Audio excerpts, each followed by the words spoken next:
오늘 본문에 보면 성령이라는 말씀이 7번이나 나와요. 몇 번 나온다고요? 한두 번이 아니고 7번이나 성령을 따라 행하라, 성령의 인도를 받아라, 성령의 열매는 이런 것이다 우리에게 가르쳐주고 있지요.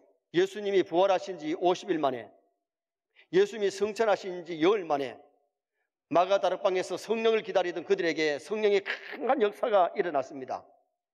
그래서 오늘은 성령을 따라 행하는 사람, 이런 제목으로 성령을 따라 행하는 사람에게 나타나는 그 열매들, 삶이 어떤지를 상고하면서 은혜를 나누고자 합니다. 예수님이 승천하실 때에 500여 무리들이 보는 가운데 승천하세요. 그럴 때 예수님이 승천하시기 직전에 그 500여 무리에게 일러준 말씀이 예루살렘 떠나지 말고 아버지의 약속하신 성령을 기다려라.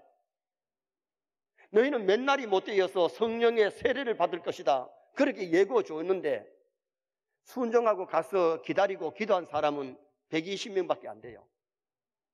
500명이 다 가서 기다리고 기도했으면 다 받았을 텐데 4분의 1도 안 되는 120명이 가서 기도하다가 그들은 성령의 충만함을 받았지만은 순종하지 아니하고 예루살렘을 떠나고 자기 집으로 가고 기다리지 않고 기도하지 않던 사람은 다 못 받은 거예요. 오늘 우리가 교회를 다니면서 정말 중요한 것은 이미 성령 받은 사람들이 성령 충만하시기를 주님의 이름으로 축원합니다. 고린도전서 3장에 보면 성령 받지 못한 사람들을 육에 속한 사람이라 그랬어요. 오늘날 세상에 육에 속한 사람들 많이 있잖아요. 그 다음에는 성령을 받았지만은 성령의 인도를 따르지 않고 사는 사람들을 육체에 속한 사람, 육신에 속한 사람이라 그랬어요. 오늘날 교회를 다니지만은 육신에 속한 사람들이 참 교회 안에 많아요.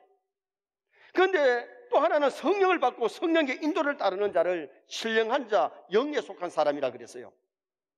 성령의 이끄는 대로 따라가서 우리는 신령한 자, 정말 성령 충만한 그런 자의 삶을 살면 기쁘고 즐겁고 행복하고 세상과 마귀 이기는 능력이 나타날 줄 믿습니다. 자, 16절 말씀 우리 다 같이 한번 읽어보시겠습니다. 내가 이르노니 너희는 성령을 따라 행하라. 그리하면 육체의 욕심을 이루지 아니하리라. 여기 성령을 따라 행한다. 그러면 성령을 따라 행하면 육체의 욕심은 죽어지고 정말 성령 충만한 삶이 이루어진다는 것을 말씀했어요. 여기 성령을 따라 행하라, 이 말씀은 성령을 따라, 성령 안에서 성령에 의하여라는 뜻이고, 행하라는 말씀은 페리파테오, 두루 다니다, 성령 안에서 걸어 다니다는 뜻인데 혼자 돌아다니지 말고 혼자 행하지 말고 성령을 따라 행하고 성령과 함께 행해라, 그 말씀이거든요. 정말 성령 받은 사람은 성령을 따라 행해야 될 줄 믿습니다. 성령과 동행하고 성령의 감동받고 살면 모든 지약과 마귀를 이기고 승리의 인생을 살게 되는 겁니다. 그러면 성령을 따라 행하는 사람이 되려면 어떻게 해야 되느냐? 첫째는 성령의 인도를 받아야 성령을 따라 행하는 사람이 될 수 있는 겁니다. 자, 18절 말씀을 다 같이 한번 읽으시겠습니다. 너희가 만일 성령의 인도하시는 바가 되면 율법 아래 있지 아니하리라. 율법 아래서 하기 싫은데 억지로 하는 게 아니고 정말 기쁨으로 즐겁게 할 수 있다는 겁니다. 여러분, 교회에 나오는 것이, 예배 드리는 것이 마지 못해서 주일이 되니까 억지로 교회 와서 앉아있는 것하고 정말 기쁨으로 교회 와서 오늘 주일이다, 하나님께 예배하는 날이다, 즐겁게 하는 것하고는 다르잖아요. 교회에 봉사를 하든지 기도를 하든지 전도를 할 때도 억지로 하는 것하고 정말 즐겁게 성령의 감동을 하는 것이 다르잖아요. 성령의 인도를 따르시기를 축원합니다. 성령 받은 사람은 내 마음, 내 고집대로, 내 뜻대로 사는 것이 아니라 하나님의 성령의 인도를 따라 살 때에 행복하고 아름답다는 거지요. 사도행전 8장에 보면 빌립 집사가 사마리아에서 전도하는데 귀신이 막 도망을 가고 병든 자가 막 병이 났고 기적이 일어나고 많은 사람이 돌아왔어요. 그런데 기도하는데 성령께서 빌립에게 광야로 가라, 광야로 가라, 광야로 가라는 거예요. 전도를 많이 하려면 예루살렘으로 가든지 사람이 많이 모이는 곳에 가야 되는데 광야에는 사람이 없잖아요. 그런데 광야로 가라고 하니까 빌립이 광야길을 갑니다.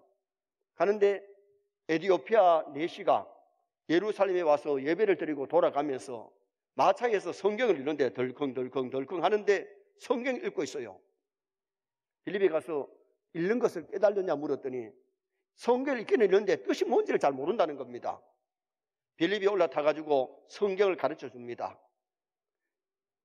에티오피아 내시가 큰 은혜를 받고 감동이 돼가지고 내가 세례받음에 끓김이 있느냐, 세례받을 자격이 되거들랑 나에게 세례 좀 달라고 물에 내려가서 빌립은 세례를 주고 에티오피아 내시는 세례를 받고 기쁘게 돌아가서 에티오피아에 가서 복음을 전하고 에티오피아에 가서 에티오피아가 기독교국이 되는 큰 역사가 일어났던 것은 이게 성령의 역사예요. 사람 많은 곳에 가지 아니하고 성령이 가락교에서 가서 그 광야에서 에티오피아 내시를 만나가지고 복음 전했을 때에 그가 돌아가서 한 사람이 100을 이루고 1000을 이루는 놀라운 역사가 일어나게 된 거죠. 계시록 2장과 3장에 보면 소아시 7교회마다 빠지지 않고 마지막에 하시는 말씀이 뒤 있는 자는 성령이 교회들에게 하시는 음성을 들을지어다. 모든 사람이 귀를 다 가졌지만은 성령의 음성을 듣는 사람이 있고 듣지 못하는 사람이 있다는 겁니다. 우리가 교회 와서 예배 드리면서 설교를 들으면서 성경 읽으면서 기도하면서 성령이 주시는 생각과 감동이 마음의 감동을 읽을 수 있기를 주님의 이름으로 축원합니다. 성령이 우리를 감동시켜주는 성령 받은 사람에게는 성령이 감동을 하는데 세상적으로 영의 눈이 어두우면 그 소리를 못 듣는 거예요. 기도할 때에 내 욕심 따라서 기도하는 것도 좋지만은 성령이 나에게 뭘 감동시키고 나에게 어떤 생각을 주시는가 거기에 좀 귀를 기울여야 돼요. 설교 시간에 목사의 설교만 듣는 것이 아니라 성령이 나에게 어떤 말씀을 주시고 어떤 생각, 어떤 마음을 주시는지 거기에 우리가 감동을 받아야 정말 성령의 인도를 따를 수 있는 성도가 된다는 겁니다. 우리가 그 소리를 듣지 못하면 육신에 속한 사람은 될지라도 영에 속한 신령한 자가 되지를 못한다. 그래서 오늘 우리가 중요한 것은 정말 그 소리를 들어야 되는데 엘리야가 로뎀나무 밑에서 천사가 구워주는 떡과 물을 마시고 40주 40년을 달려서 호렙산에 이르렀는데 태풍이 지나는데도 또한 지진이 일어나는데도 번개가 막 팍짝팍짝 하는데도 거기에 하나님의 음성이 없었어요. 나중에 세미한 하나님의 음성을 엘리야가 들었어요. 여러분 오늘 우리가 교회에 나와서 기도하다가 예배드리다가 말씀 듣다가 정말 성령의 주시는 생각과 성령의 감동을 받을 수 있기를 주님의 이름으로 축원합니다. 그런데 우리가 그때는 판단을 잘해야 돼요. 내 욕심에서 생기는 생각인가 마음인가, 성령이 주시는 생각과 마음인가. 심지어 어떤 사람은 뭘 받느냐 하면 마귀의 충동을 받는다. 마귀의 충동. 다윗이 그렇게 성령이 충만해서 하나님을 기쁘게 했는데도 그가 교만했을 때에 사탄이 충동해서 인구조사를 하잖아요. 장군이 와서 장군님 이러시면 안 됩니다. 이건 하나님 기뻐하는 일이 아닌다. 그래도 막 씌워가면서 그 일을 했던 것은 교만해서 사탄이 충동하니까 인구조사해가지고 하나님이 치시니까 7만 명이 죽음을 당하고 인구가 줄어드는 그 사건이 성경에 나타나잖아요. 다윗도 마귀가 충동하니까 마귀 일을 하더라고 말이에요. 오늘 우리가 중요한 것은 성령 역사가 일어나야 되는데 가룟 유다의 마음에 예수 팔 생각을 넣어주니까 가룟 유다가 예수님을 팔아먹잖아요. 정말 우리가 신앙생활을 하면서 성령의 감동을 받을 수 있는 그런 우리가 되도록 노력하셔야 돼요. 성령의 인도를 따르면 육체의 소욕은 죽어지고 멀리할 수 있다는 겁니다. 자, 19절에서 21절까지 다 같이 한번 육체의 일을 한번 보십시다. 19절부터 읽겠습니다.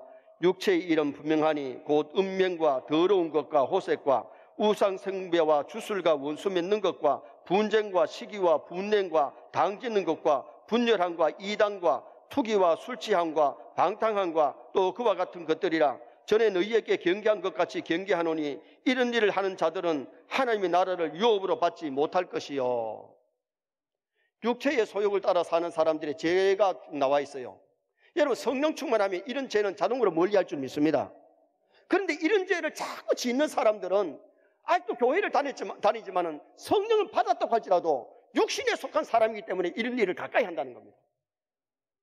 그래서 성령의 감동을 받고 성령이 주시는 생각을 따라 살면 이런 죄악을 모두 물리치고 이길 수 있는 그런 삶을 살게 될 것을 오늘 여기 말씀하는데, 성령 인도를 따라야 죄를 이기고 환난을 이기고 시험을 이기고 마귀를 물리칠 줄 믿습니다. 요셉이 성령의 인도 따라서 사니까 보디발 안에 유혹이 있어도 유혹을 이기잖아요. 발람 선지자는 성령의 인도를 따르지 아니하고 물질을 따라서 명예 따라가니까 거짓 선지자가 되어버리고 말았던 겁니다. 제 고향이 경북 의성인데 우리 의성 출신 우리 나이 또래의 목사님들 한 10분이 2달에 한 번씩 모임을 가져요.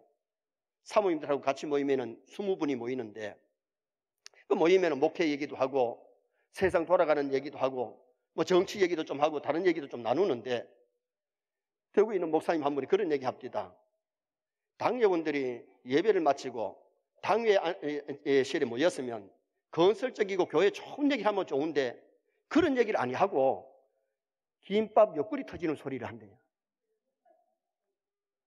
잠자다가 봉창 두드리는 소리를 한대. 그래 목사님이 안타까우니까 그 얘기를 하는 거예요. 내가 그랬어요. 김 목사님, 그거 너무 신경 쓰지 말라고. 장로님이라도 성령 충만하지 아니하면 육체의 사람이 되면 그런 소리 한다고. 그건 어느 교회도 있을 수 있다고.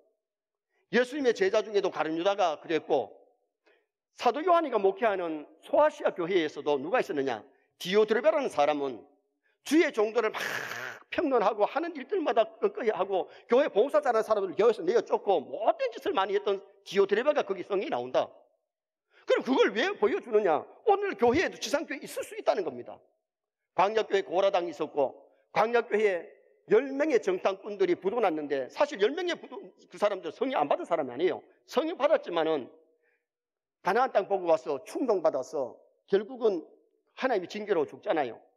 그런데 불행한 것이 뭐냐 하면, 하나님 기뻐하는 성령 충만한 삶을 살지 않고 육체의 삶을 살다가 징계로 죽은 사람이 광약교회도 많았고 신약교회도 있었다는 겁니다. 어떻게 보면 불쌍하잖아요. 오늘 우리가 신앙생활할 때에 성령 충만하지 못하면 육체의 욕심을 따라서 살고, 오늘 본문에 나오는 19절에서 21절의 삶을 산다는 거예요. 시기하고 질투하고 당짓고 안 좋은 소리하고 그렇게 살아서는 불쌍한 사람이 될 수밖에 없음을 가르쳐주고 있어요. 구약의 사울왕이 처음에는 겸손해서 기름 부음 받았던 사람, 하나님의 신이 함께했던 사람입니다. 그런데 나중에는 교만해가지고 하나님의 말씀을 거역하고 주의 종의 말을 거역하다가 어떻게 됩니까? 하나님이 떠나버려요. 귀신이 역사하니까 다윗을 죽이려고 추격하고 성령 충만한 다윗 죽이려고 추격하다가 나중에는 어떻게 돼요? 블레셋 전쟁에 나가서 전쟁에서 화살을 맞아가 피를 흘리다가 칼로 자기 배를 찔러가지고 자살하는, 그리고 지옥 가는 불쌍한 사람이 되는데 왜 그러냐? 성령 충만하지 못하면 그래요. 오늘 우리가 성령 충만해서 성령의 인도 따르면 반드시 승리할 줄 믿습니다. 그래서 오늘 우리는 신앙생활을 하면서 정말 성령의 인도를 따라, 성령의 감동을 따라, 성령이 주시는 생각과 성령이 주시는 감동에 민감해야 돼요. 원래 많은 사람들이 성령 받은 사람에게는 성령이 생각을 주고 감동을 주는데도 그걸 무시하고 소멸하고 짓밟아버리고 덮어버리니까 성령 충만 못한다. 두 번째로, 성령을 따라 행하는 사람은 성령의 능력을 힘입게 될 것을 말씀해 줍니다. 자, 17절 말씀을 또 다 같이 한번 읽으시겠습니다. 육체의 소욕은 성령을 거스리고 성령은 육체를 거스리나니 이 둘이 서로 대적함으로 너희가 원하는 것을 하지 못하게 하려 함이니라.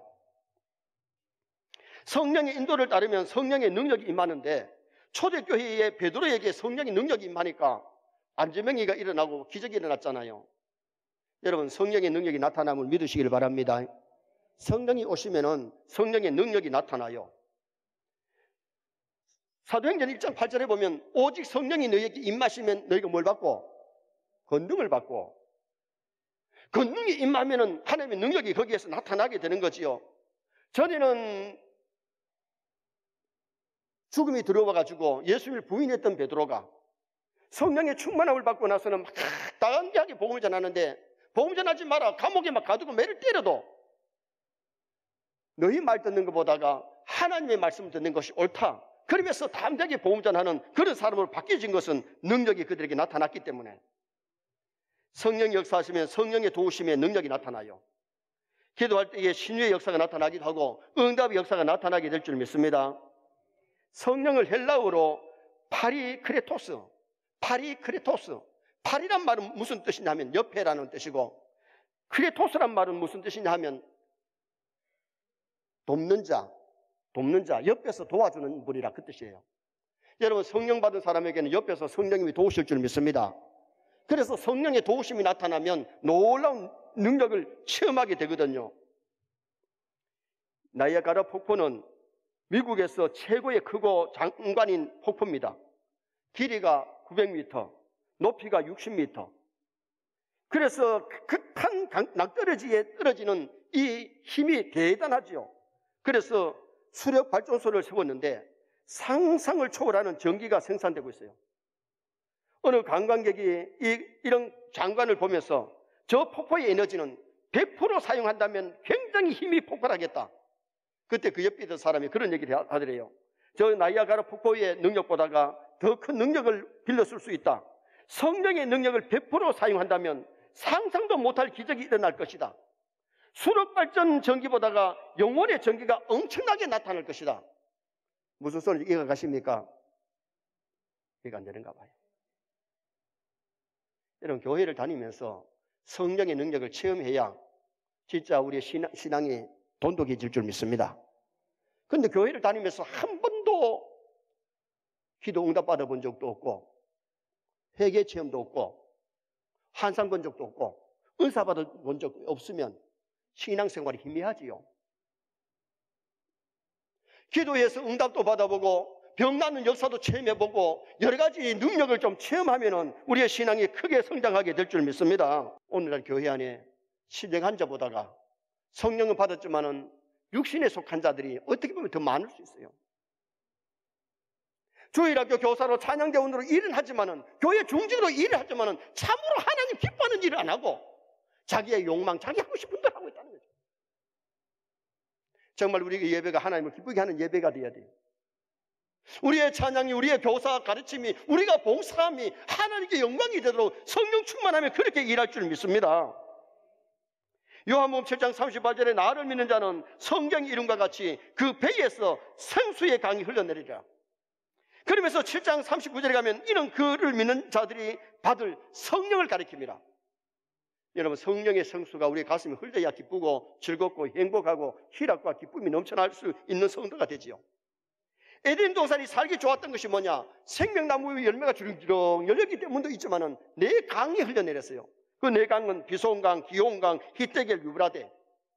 오늘날 많은 사람들이 마음에 성령의 성수가 메말라, 성령의 은혜의 강수가 메말라 있기 때문에 기쁨도 없고 감사도 없고 참된 봉사가 안 된다는 거죠. 예수 믿고 나서 야곱 강가에 체험이 있어야 될 줄 믿습니다. 야곱 강가에는 야곱이가 하나님 만나는 분이엘의 역사. 하나님 만나서 자기가 회개하고 자기가 변화되니까 그 다음날 아침에 에서가 변화되고 환경이 변화되는 역사가 막 일어나더란 말이에요. 교회 와서 하나님 만나는 체험, 회개의 체험, 변화되는 체험이 있어야 돼요. 그 다음에는 요단강의 체험, 요단강이 갈라지는 체험. 벗개를 메고 제사장이 들어서니까 갈라졌잖아요. 그리고 나만 장군이 요단강에 들어가서 7번 모욕하는 가운데 병이 깨끗하게 났었잖아요. 병 낫는 체험, 기도에 응답받는 체험, 이런 체험들이 우리에게 있어야 된다는 거예요. 왜 이런 체험이 없습니까? 여러분, 교회가 1년에 한두 번씩 부흥회하는 이유가 뭐예요? 집중으로 말씀을 들으면서 큰 은혜 받으라고, 성령 체험하라고 집회하는 거죠. 정말 우리가 교회에 나와서 큰 시간 예배가 정말 하나님 기뻐하는 예배만 드리면 성령의 감동이 일어날 줄 믿습니다. 그리고 에스겔 47장에 성전 모퉁이에 흘러내는 생수의 체험이 있어야 돼요. 성전 모퉁이에서 물이 졸졸졸졸 흐르는데 처음에는 발목에 이르는 물, 조금 흘러가는데 무릎에 이르는 물, 그 다음에 허리에 이르는 물, 그 다음에 헤엄치는 큰 강수가 성전 모퉁이에 흘러내렸어요. 은혜를 받아도 발목에 이르는 은혜 받아 교회를 왔다 갔다 하는 정도의 신앙생활, 무릎에 이르는 은혜 받아가지고 기도 정도 하는 신앙생활, 그 다음에는 허리에 있는 거, 허리는 힘을 상기하는데 교회를 위해서 봉사하는 정도의 신앙생활, 헤엄치는 큰 강수는 죽든지 살든지 주님 뜻대로 살아가는 그런 아름다운 성령 충만한 은혜의 강수 흘러내리는 그 모습을 보지요. 정말 우리 세뇌 모든 성도들이 야곱 강가의 체험, 요단강의 체험, 에스겔 47장의 체험이 일어나기를 주님의 이름으로 축원합니다. 그래서 성령의 능력이 나타나야 돼요. 마지막 세 번째는 성령을 따라 행하는 사람은 성령의 열매를 맺게 됩니다. 자, 22절에서 23절 또 다 같이 한번 읽으시겠습니다. 오직 성령의 열매는 사랑과 희락과 화평과 오래 참음과 자비와 양성과 충성과 온유와 절제니 이 같은 것은 금지할 법이 없느니라. 살구나무가 겨울이 되면 잎이 다 떨어져 가지고 완전히 죽은 나무 같은데 봄이 되면 잎이 나고 꽃이 피고 여름이 되면 살구가 열어서 노랗게 물들면 사람들이 그것을 따서 먹지요. 봄이 되면 살아있는 나무는 잎이 피고 꽃이 피고 열매를 맺습니다. 성령 받은 사람에게는 성령의 열매가 분명히 나타납니다. 그런데 그 성령의 열매가 뭐냐? 사랑. 여러분, 성령의 열매가 사랑의 열매, 희락, 기쁨, 화평, 하나님과 화평, 사랑과 화평. 자꾸 담쌓고 원수 맺는 것은 그 마귀 역사지 성령 역사 아니에요. 오래 참음, 자비, 양선, 선을 행하는 것, 충성, 온유, 절제. 이게 9가지 성령의 열매예요. 우리는 자신에게 성령의 열매가 있는지 좀 살펴봐야 돼요. 이런 것이 없으면 충만한 것이 아니에요. 성령 받아서 성령 충만한 이런 열매가 자꾸 나타나게 되어 있어요. 사도행전 2장 3절에 보면 오순절에 성령이 임했을 때에 불같은 성령이 임하면서 불은 뜨거운 것, 더러운 것을 태우는 것, 옛사람을 죽이는 것, 그런 것이 나타나지요. 여러분, 정말 성령 충만하면 육체의 것을 죽이는데, 다시 한번 19절에서 21절까지 한번 읽어보십시다. 중요한 것이니까 육체의 열매들을 한번 보십시다. 19절부터 봅니다. 육체의 일은 분명하니 곧 음행과 더러운 것과 호색과 우상 숭배와 주술과 원수 맺는 것과 분쟁과 시기와 분냉과 당기는 것과 분열함과 이단과 투기와 술 취함과 방탕함과 또 그와 같은 것들이라. 전에 너희에게 경계한 것 같이 경계하노니 이런 일을 하는 자들은 하나님의 나라를 유업으로 받지 못할 것이요. 여러분, 하나님 나라를 유업으로 못 받으면 어디 간단 말입니까? 천당 못 가면 지옥 간다는 말이에요. 육체의 사람은 육체의 열매를 맺게 돼 있어요. 시기하고 질투하고 미워하고 당짓고 분쟁하고 이단 따라가고 술 취한다. 어떤 사람은 그래요. 목사님, 술 안 취하면 되지요. 그런데 술을 어느 정도 먹어야 취합니까? 어떤 사람은 한 잔 먹어도 취하는 사람이 있고, 어떤 사람은 소주 한 병 먹고도 안 취하는 사람이 있어요. 영어 성경에는 not drink, 마시지 말라고 되어 있어요. 교회 법에는 교회 다니는 사람은 4가지를 금해야 되는데, 미신행위, 술 마시는 거 금년, 금주, 술, 담배 하는 거 담배, 금년, 담배 피면 안 되고 술 마시면 안 되고, 그 다음에는 뭐 하지 마라. 교회를 다니면서 미신행위 하면 안 되고 우상 생기면 안 되고, 또한 죄 짓는 생활, 그걸 멀리 해야 돼요. 그런데 오늘 우리가 이 육체의 욕심을 끊지 못하고 이걸 죽이지 못하니까 뭐가 되느냐? 성령의 충만한 삶을 못 산다는 거예요. 정말 우리 세인의 모든 성도가 말세에 이런 제약을 끊어서 버릴 수 있기를 주님의 이름으로 축원합니다. 이것을 죽여야 성령의 열매가 맺혀진다는 거죠. 성령의 사람이 남을 미워하고 시기하고 분쟁하고 원수 맺고 또한 분열하고 이단 따라도 술 취하고 방탕한 삶을 살 수 없는 거예요.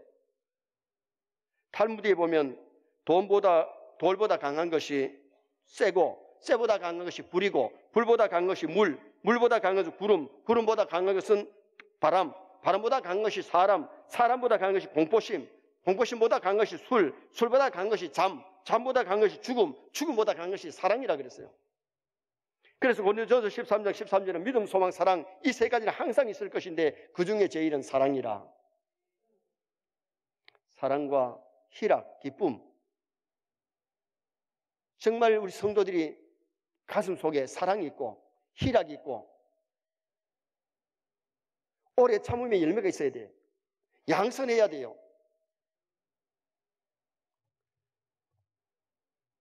사랑하며 서로 평화하고 화목하고 희락이 넘치고 기쁨이 넘치지요. 그래서 오늘 여기 본문 15절에는 서로 물고 먹으면 피차 멸망할까 조심하라. 서로 물고 시기하고 질투하고 미워하면 서로가 멸망한다는 겁니다. 서로 사랑하고 화평하고 서로 도와주고 선을 행하는 그런 아름다운 열매를 맺어야 되는데, 정말 우리 세인교회 모든 성도가 성령 충만해서 성령의 열매를 많이 맺으시기를 바랍니다. 충실한 아름다운 열매를 맺어가야 돼요. 생명의